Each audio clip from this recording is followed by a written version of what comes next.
China has identified the cause of the mysterious new virus. Coronavirus. There are fears a rapidly spreading virus has reached Australia. This is a rapidly emerging situation where there is not a cause for alarm. The first US case has been detected. There's confirmation the coronavirus has reached Australia. China is urging its citizens not to travel abroad as it struggles to contain the virus. We will be standing up Christmas Island as a quarantine area. Foreign nationals coming from China are now banned from entering the country. I have today declared that the coronavirus presents a public health emergency in the United States.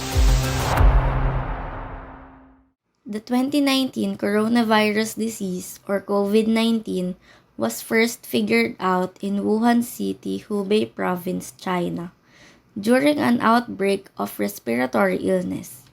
It was previously known as 2019 nCoV, or Severe Acute Respiratory Syndrome Coronavirus 2.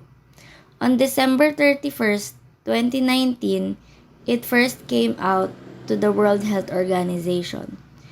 The World Health Organization, or WHO, issued a global health emergency due to the COVID-19 outbreak on January 30, 2020. The death toll now has risen above that of the SARS outbreak 17 years ago. We now have a name for the disease, COVID-19. I was at a hospital the other night where I think there were actually a few coronavirus patients, and I shook hands with everybody.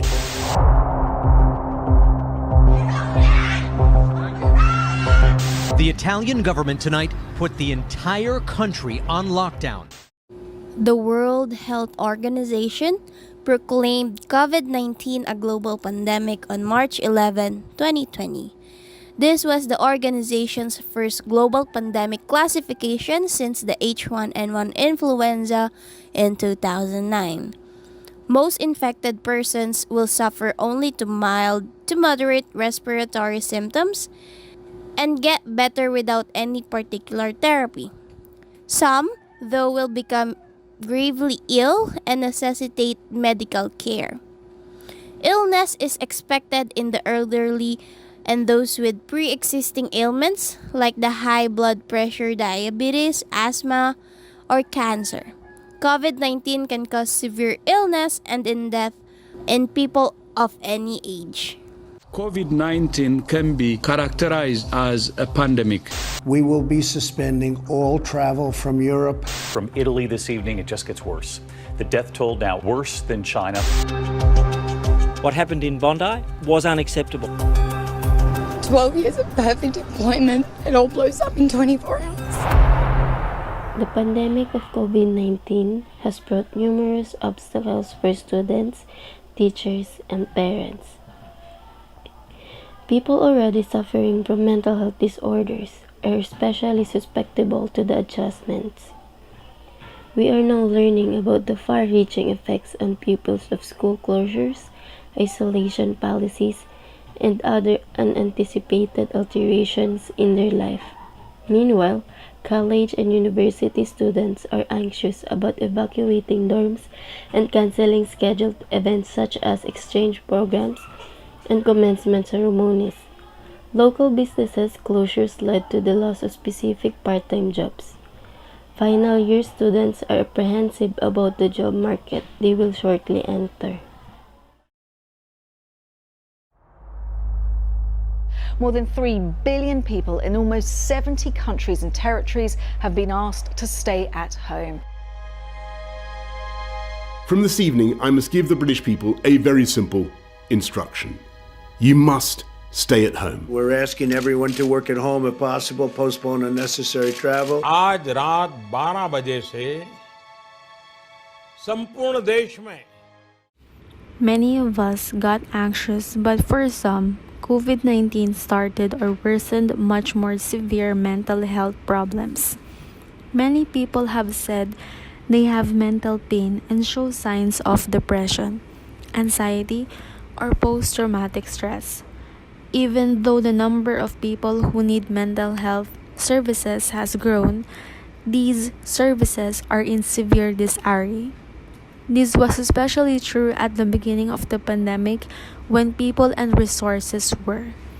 This process of relocating resources was repeated frequently to help with COVID-19. At that time, people could not get care because of social issues. Moreover, in many cases, people did not get help because they did not know enough about the virus or receive misleading data from a source. So together, and with the rest of the world, we face this unprecedented challenge.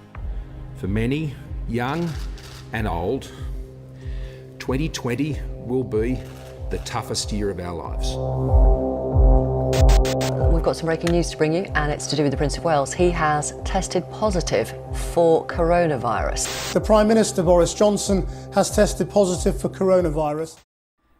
The present COVID-19 epidemic has caused significant changes to our way of life, our dread of infection, and general sense of well-being. We used a network perspective to examine how medical students' lifestyle, beliefs, and level of dissatisfaction with their lives were all affected by COVID-19. In this cross-sectional study conducted between June and July 2020, self-reports from 454 students in the medical field became employees. 11.9%, 38.5%, and 38.3% of medical students reported symptoms of depression, anxiety, and intent to withdraw from medical school. In a directed acrylic graph, the impression of an unexpected incident served as the starting point, followed by anxious and stressed feelings, difficulty relaxing, feeling like a failure, difficulty concentrating, experiencing loss of control over a situation, and fear of infecting colleagues. Countries around the world have now reported more than 1 million coronavirus cases. Prime Minister Boris Johnson has been transferred to the intensive care unit. The city may have to temporarily bury bodies on public land if they run out of morgue space. Better days will return. We will be with our friends again. We will be with our families again. We will meet again. At the time of COVID-19 pandemic, these 6 factors also played a pivotal role as mediators within the intra-individual covariance networks of behavioral, psychological, and social factors. The mental health of medical students is at risk during the COVID-19 epidemic, and psychosocial assistance is needed to alleviate anxiety, stress, difficulty relaxing and focusing, worry about infecting others, and a lack of mastery over one's circumstances.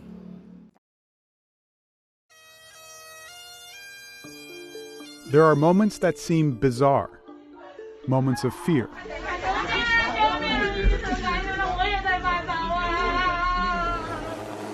Preparation, and moments of emptiness. These are scenes from the world living with coronavirus. It has spread across cultures, languages, and even out to sea. And despite these global differences, a number of shared experiences have emerged. The COVID-19 pandemic not only threatens public health, but also causes severe disruptions in the global economy. Markets affecting forest sector workers and entrepreneurs. As a result of the deterioration of pre-existing situations, many firms and workers have suffered losses. Although the banking system was strong before the crisis, the COVID-19 shock in March produced serious financial concerns. There is grief over the dead. In Iran, hospital staff mourn a doctor's death from the virus. In China, a quarantine building collapses, and a firefighter breaks down after pulling bodies from the rubble. In Italy, a man mourns the death of his sister. Io ho mia sorella nel letto, morta. Non so cosa devo fare. To try and save lives, authorities take precaution. They disinfect public areas and screen populations. There is both a short-term monetary impact and a long-term economic impact that pandemics have on countries all over the world. Quarantine, health facility preparation, isolating infectious cases, and contact tracing are all examples of public health resources, human resources, and implementation cost investments that are part of the fight against the pandemic.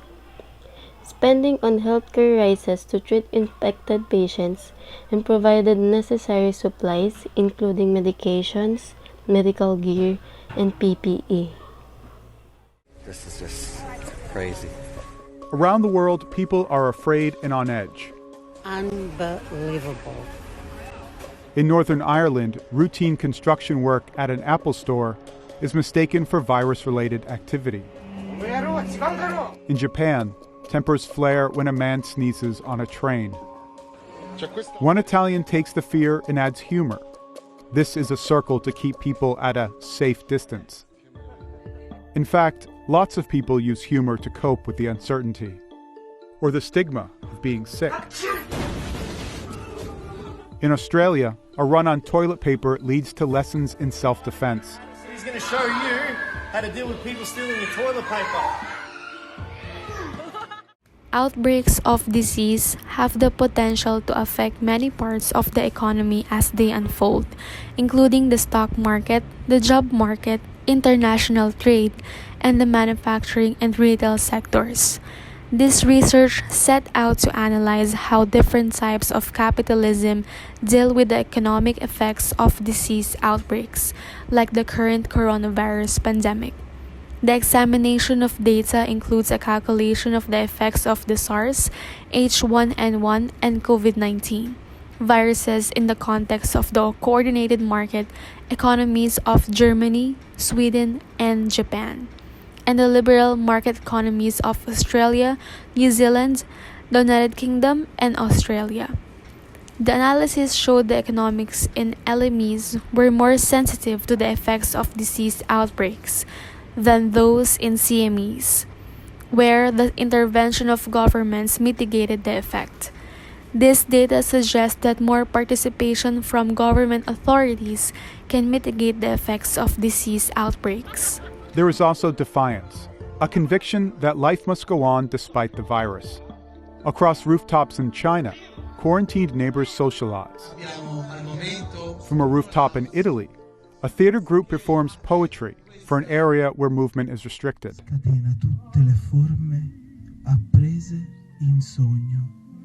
On a quarantined cruise ship, there's songwriting to pass the time. In an apartment in China, too.